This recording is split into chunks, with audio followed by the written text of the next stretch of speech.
Zisuka emzimkhulu wezorhatshe eAuckland Park ziza kuwe bunqopha kule ntambama emakhaza nanzi ezithujileko. I left that meeting feeling that General Shibiri was firstly trying to find out what evidence we had that linked the suspects to the murder. Ufakazi ofihlwa kwikomishini kaMadlanga ufakaze bona isikhulu sephiko lobulelesi obuhleliweko batsho sasinande sicaphela isiqhemeni sabufokisa esiphenya kubulawa kwakasonjiniyera uAhmad Swart. Our Economic Inclusion Bill for All seeks to amend the Public Procurement Amendment Act of 2024.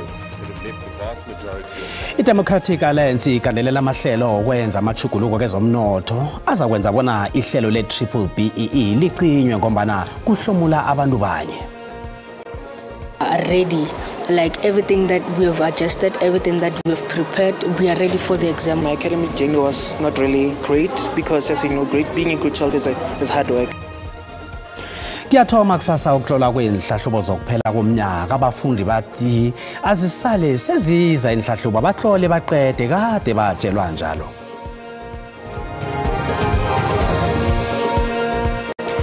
Kwaba kuhle ukuhlanganiswa zindaba godi ku-SABC 1 ngesindebele lotshane emakhaya.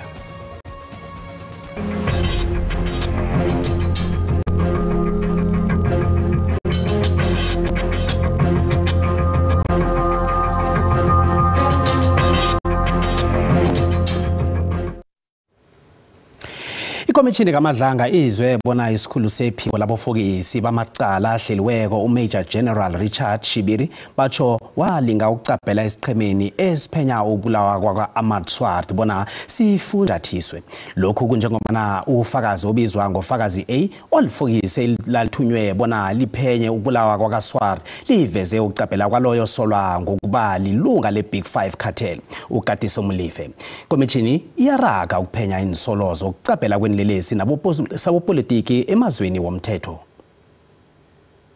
Ufakazi A olufokisi ngaphasi kwephiko labofokisi eliphenya ubulelesi obuhleliweko owayethunywe bona aphenya amacala ekusola bona abandakanya ingqhema zihlanganisela inlelesi unikele ngobufakazi wathi isikhulu sakhe uMajor General Richard Shibiri wacaphela nabaphenya ukubulawa kwakasonjiniyera uAhmad Swart ecaleni elihlobanisa ipholisa laphambilini uMichael Puletau, Musa Kekana noTiego Floyd Mabusela esenzeni okusola bona sayalwa nguKatiso Molefe. In my view, even though he did not expressly say so, I left that meeting feeling that General Shibiri was firstly trying to find out what evidence we had that linked the suspects to the murder and how strong our case was at the time. And secondly, to bait us to see if we could be influenced, hence the reference to the envelopes being available. uSwart wadunyiswa ngezi-17 kusihlabantangana umnyaka opheleleko esenzweni sokubulala umuntu okungasuye ngemva kokuthi umqatjhi wakhe ahlaba umkhosi ngokukhutshula kwabazekako kwemali yegontraga yeTransnet. Ufakazi A wethula ubufakazi bamalangana ngaphambi kokubulawa kwaSwart ecaleni kusola bona uMolefe ngungqondongqondo kilo. This will be a call record that was that shows that on the 12th of April 2024, that is 5 days before the murder, Michael Puletau received a call from Mr. Katiso Molefe on 11:38, and then the duration of the call was 119 seconds. And then Michael Puletau makes a call to Molefe at 11:43, which was a duration of 14 seconds. And then Michael Puletau arrives at Molefe's house in 12:16 minutes. Ufakazi A wethula ubuni ubufakazi bokucaphela kombiko wesigidi la eminye imininingwana ingekho ngamacephe enkulu ezili-15 ekusola bona azivele embikweni wesigidi kwicalile. I believe there was tampering when you take everything that happened with this case going forward and then you understand and you listen to information that you get, I believe that this was a tampering that was aimed at not linking the suspect to this case. Ikomishini yaraga kusasa. I-Democratic Alliance ikandelela amahlelo okwenza amajuguluko kwezomnotho nokucinywa kwehlelo lokuhlomisa abantu abanzima ngamandla omnotho i-BBBEE. Usihlalo wekomiti ephezulu uDr. Ivan Meyer uthi amahlelo we-BEE anemigomo ebuyisela ilizwe emuva. Inhlangano le yethule umthethomlingo obandakanya wonke umuntu kwezomnotho nekuhloswe ngawo ukuqeda imithetho engamele ukuthengwa kwempahla emazweni wangaphandle. I-DA isole i-ANC ngokuletha imigomo ekhambisana nobuchaba.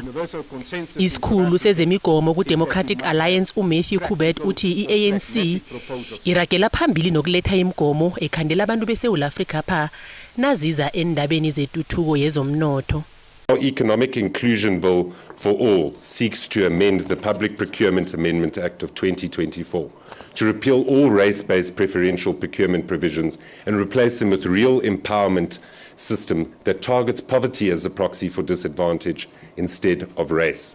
I-Economic Inclusion for All Bill ihlose ukujamiselela umthetho we-BBBEE ngesikhathi nabasachugulula imithetho yokuthengwa kwempahla engeniswa elizweni ekhona njenganje. Perhaps the most notorious example of this disastrous policy is the 54 billion rand locomotive procurement scandal, which was investigated by the Zondo Commission into state capture, which revealed just the extent of how political connections enable widespread corruption and looting. Umthethomlingo we-DA lo ulinga ukususa ubunikazi, ilawulo lezokuphatha, ukuzibandakanya ngokulinganako nekumigomo ye-BEE elinga ukususa amandla esakhiweni sezomnotho kilabo abadinywa amathuba phambilini. Ungqongqoshe wezefundo esisekelo uSiviwe Gwarhobe uthi zolithoba imfunda zitshengise ukulungela ukutlola inhlahlubo zika matric ezithoma kusasa.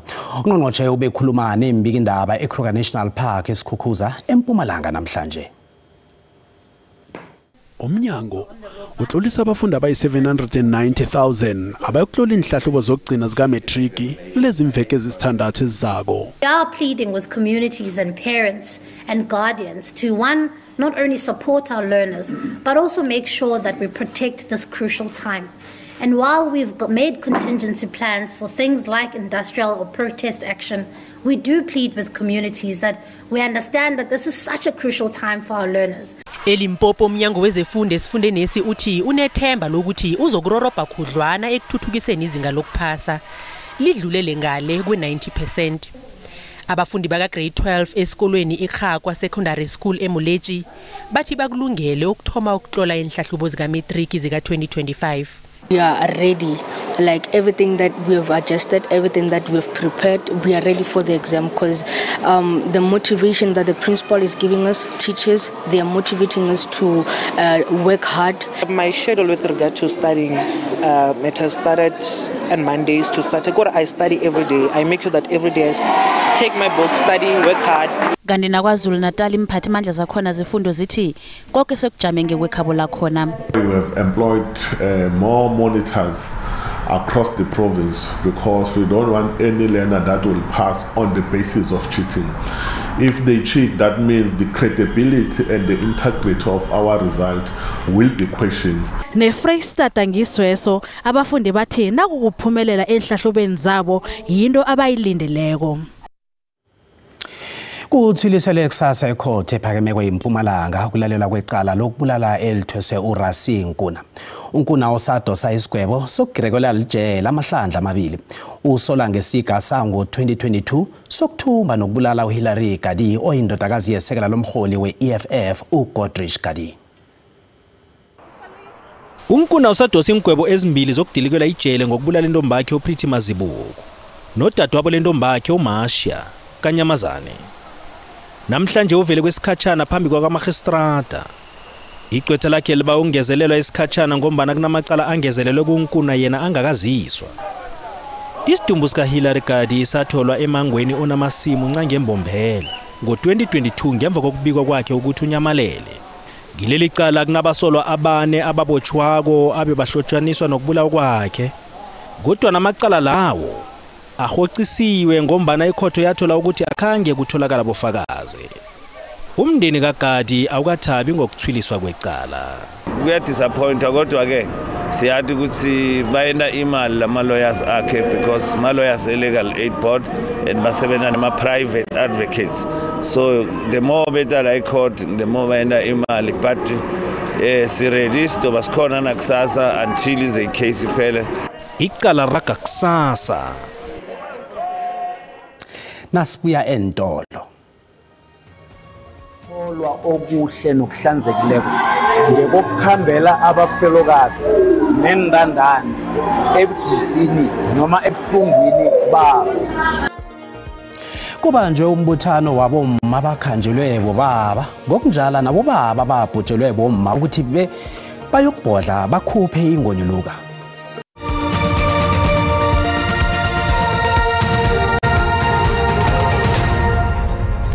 Sisaraga nendaba lapha mbukeli kazi indabezi uyazithola ku YouTube, SABC Plus, TikTok, X na ku Facebook. Asirage naso. Amakhulukhulu wabomma bhujelwe bobaba nabanye abasele nokuthonyeka ngokukhanjelwa ngabathandiweko babo babuthene ulweni yomthombo omuhle kwaGafontein ukukhulumisana ngemraro abaqalana nayo ngemva kokubhujelwa. Hlangana nezinto ezibamraro nakukhambe umuntu khulukhulu abobaba mamafa nokugalelelwa ngokwamasiko, ukugandeleleka ngokomkhumbula, ukubizwa ngamagama angasimnandi nokhunye. Umbuthano lo obanjwa qobe eminyaka ubanjwe ihlangano Healing of the Soul ngokusebenzisana nabanye ababelani. Kanti bokukhanjelwe nazizazi ezivela emkhakheni ehlukahlukeneko. Kanti umbiki indaba wethu uNontokozo Sikhosana usihlanganisele nakho umbiko. Ukholwa okuhle nokuhlanzekileko ngokukhambela abafelokazi nendandane ebudisini noma ebuhlungwini babo. Kuphume nesinedolo ngilombuthano wobusewolweni yomphakathi kwaGafontein eMpumalanga. Bonke njalo bavuselela ithemba ngemva kokulalela abantu ababathandako. Lapha kuhlangena bomma abakhanjelwe bobaba, abobaba bakhanjelwe bomma nabantwana abasele bazindandane emphakathini. Bebalapha ukuzokukhulumisana ngemraro abaqalana nayo nokuthola insombululo zokudlula ebudisini bokubhujelwa. Umnyanya ukwezelwe iHealing of the Souls ngokusebenzisana nabanye ababelani. Obemnyaka senza umbereko lasibiza khona abantu abazokhuluma nabo babakhulumise ngokomkhumbulo nabadlule kuleso simo leso ukuthi bakhona ukubatshela ukuthi bona badlule njani. Omunye wababhujelwe kokhambela umbuthano lo uthi ukuhlangana nabanye abantu basebujameni obufana naloba kibo kuyawuthoba umkhumbulo. Kanhlangana nemraro abaqalana nayo kubizwa ngamaganyana alumelako emphakathini nokubangwa kwepahla kamufi. Ilanga lisibusisa kakhulu la ilanga khona esithola ukuphola ngaphakathi emoyeni. Nabavele emkhakheni wezokwelapha bebakhona ukuzokukhuthaza abantu ababhujelwe ukuthi bafumane umuntu abaza kukhulumisana naye nabezwa engasuthi sebagandelele kakhulu. Ithindiwe nendaba yokuthi abomma balisukugandelelana bona bodwa. Sikhuluma ngomfazi ogandelela omunye umfazi. Umfazi agule bekeze kithi emtholapilo kanti uguliswa ukuhlukunyezwa ngomunye umma. Nabafundisi bebakhona ukuzokuvuselela ithemba kwababuthakathaka. Njengoba lisho iBhayibheli ukuthi uyindoda yabafelokazi, unguyise lendandane. Kodwa na yena usezulwini usebenzisa abantu ukuthi bacheche laba abantu abakhona abasebuhlungwini. Engikhuluma bezikhambela umbuthano lo zikhombela ukuthi basekelwe ngazo zonke indlela abantu ababhujelweko kanti nabo bakhuthazwe ukuthi bakhambele imbuthano ifana nalokuthobeka emkhumbulweni ukubalekela izihlakalo zokugandeleleka ngekwengqondo ukugcina ngokuthi abanye bagcina sebazibulele ngombana bangakhona ukuqalana nobuhlungu bokubhujelwa. NginguNontokozo Sikhosana wendaba ze-SABC ngikubekela ngise-Auckland Park eJohannesburg. Asiqale umbono wakho mbukeli ngale ndaba ephelawo yombuthano wabakhanjelweko obewusemthombo omuhle kumasipalata weThimbesilehani eMpumalanga. Abomma bakhanjelwe obahlukumeze kakhulu ngoba kaningi into le ichothozela bonosokana nabonrazi abangakendi. Kuvamile ukuthi babe ngama-victims emveni koba kushona amadoda wabo bathukwe bacriticize ngoba ibona abasala babe nenkinga la uma obaba sebengasekho amafa uma esebangiwe yabathola naboma abancazana nje sebalingelelwe nabo bayathola khona lapho ukuthi no kuhle kuhle njengoba sokwenzeka akusikuphela ke ephasini abanye basala bane depression nabaceda ukubhujelwa bobaba babashiya nabantwana babashiya nani abanye babashiya banganalutho abantu babakhumbula ukuthi kunalento ebizwa ngewili iwili wenzela abantwana bakho ikusasa mhlazana uzimo akukhumbulileko ekhulu imibuthano enjengale yenza ukuthi abafelokazi bakhona ukucinisana nokubonisana ngemjijilo abahlangabezana nazo. Andimthandi nomuntu ongumama uxhomekeke egqithe endodeni ke mna. Ingaske omama bake baziphilele impilo yabo ngendlela abafuna iphila ngayo. Kanombona ngeyombukele SABC ayizukuthweswa umlando wokuziphendulela ngombono ombukele. Nasiphuma kezekhethu siya ngaphetsheya kwamalwandle sibuya nezakwa-Israel ezithi Israel ithi ikujamisile ukusahlela iHamas ngemuva kokubulawa kwamajoni wakwa-Israel amabili hlanu kweRafah esewula yeGaza. Isibebelezo lesi siza ngemva kokuthi amaPalestina ngaphezulu kwama-40 abulewe i-Israel ngosonto izolo. Lokhu kwabavuselela ukuthwenyeka kwephasi nokujanyiswa kwesikhatshana ukuletha isizo endaweni le. Isahlelo la izolo lishiya omunye umonakalo eGaza ngokutsho kwengikhulu zempilo zendawo le bubalelwe ama-40 ubuncane besibalo sabantu ababuleweko ekubalwa kibo aboma nabantwana. Namhlanje sekuseni Israel memezela ukuthi izolijamisa isahlelo la eHamas kulandela ukubhubha kwamajoni amabili hlanu komkhawulo weRafah. I-Israel ithi ngokujamisa isahlelo layo bengukuvumela abalethi kuthula ukuthi barakele phambili ngokukhambiselela isivumelwano sokuchaphulula labo ababanjweko ekusivumelwano esisabhajweko. Hamas is required to uphold its commitments to the mediators, including President Trump, to return our remaining hostages as part of this agreement. Kanti eWashington, bobabili umengameli uDonald Trump nesekela lakhe uJD Vance bathi banethemba lokuthi isivumelwano sokuletha ukuthula singaletha ukuthula kwasafuthi kodwa ngeze kwabalula. It's going to be complicated. I mean, the best case scenario, meaning if this thing absolutely produces that sustainable long-term peace that the president and I hope that it will, there are going to be fits to start. We think maybe the leadership isn't involved in that, you know, some rebels within, but either way, it's going to be handled properly. Nakusenjalo, iFrance ibawe Israel bona ivula umkhawulo eGaza kodwa kwenzela ukuthi kuragele phambili ukunikela ngechecho nesizo njengombana konke lokhu kujanyiswe nakuthoma leli sahlelo. Emkhulumiswano ukuletha ukuthula ingaphasi kwegandelelo. Kanti abalethi ukuthula eCairo neWashington bagijima elideni elifitshana ukukhandela ukuthuwelela.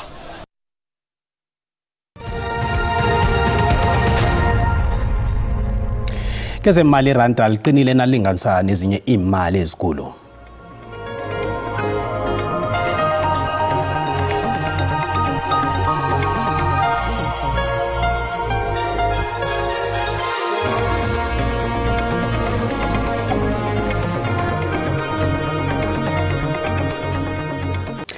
Ake sihlole ukuthi baphethe eziphehlelweni zibuya nabazumi kuKwekwezi FM.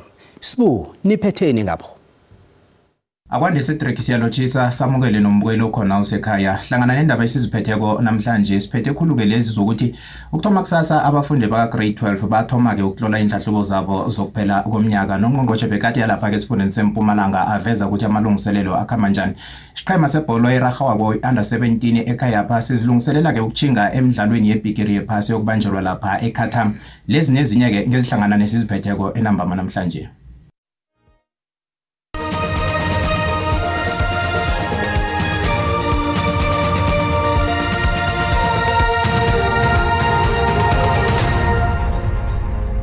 Ngomvulo lochane ekhaya likhela thela kezinye indawo nakya ke amathuba wezulu nge30% esifundeni sangaleke ngeNorthern Cape nangaleke eFreystata nakezinye indawo zangaleke ngeDurban njengoba sibona nje ePhulukwane nakezinye indawo zangapha ngeGauteng ukufika lapha esifundeni sangeNorthwest sithola ke amazinga nge60% wezulu kuthi ke kusasa siwathole nge30% endaweni zangaleke ngeTlagwini Jingalanga sithole nalapha eGauteng nakezinye indawo zeMpumalanga nakhona ke nge30% Ngobusuku obusibone lapha ke isilemukiso esivela kwa South African Weather Services imjijo iduma kumbe endaweni zangaleke ngeMahikeng kuthindeke ezinye indawo zangaleke ngeFreystata nangaleke ngeNorthern Cape kusasa kubonakala imlilo yemango engakhe ibe khona endaweni ke zangale ngeNorthern Cape nakezinye indawo zeWestern Cape sicala amazinga okuchisa sithome ngaphange esifundeni sangeGauteng kubonakala ekseni kupholile ngokuhamba kwesikhathi isifunda siyafuthumala lapha eVereeniging nge24 endaweni eziningi kupholile Johannesburg 21 ngaleke ngeLimpopo kubonakala ke nakhona kuthoma umoya opholileko ngokuhamba kwesikhathi Bekasfort ifuthumele nge25 iZanini yona ke ngayimakhaza imini yonke Phalaborwa ifuthumele nge29 ngemva kwamadina impumalanga ibonakala ipholile endaweni eziningi kubomalahleni kwaMhlanga kanti ke iCarolina ke yona ke ipholile imakhazana ngemva kwamadina nge17 nalapha eMashishini isikhukhuza ifuthumele nge26 lapha kwaZulu Natal sibona ke nakhona kupholile endaweni eziningi kufuthumele lapha ke eMnambithi nge25 iRichards Bay noUlundi nge24 lapha ke ePumalanga Kapa sifunda sipholile lapha ke eGqeberha nge23 ngokuhamba kwesikhathi indawo eziningi zithu kufuthumala kuyachisa enxuba nge31 asiyoqala ke iJingalanga Kapa ibonakala lapha ke eCape Town kufuthumele nge29 ngemva kwamadina lapha ke eLgwini elingeSewula kuboMossel Bay Cape Agulhas kupholile iNorthern Cape ibonakala ke yona ke ichisa kle eSpringbok la sibone khona ukuthi ngaba nekhonakalo yemlilo yemango ifuthumele eKuruman Upington yachisa nge31 siyoqala iFreystata ukuthi yona injani na siyibona ke ipholile kubo Viepenary Fixback kanti ke ezinye indawo na ungenelela nesifunda sibona siyafuthumala kokugcina iNorthwest ibonakala ifuthumele endaweni eziningi seClassdorp eWorsdal lapho ke kuphole khona nge23 asibona negodi ngesikhathi esilandelako Tido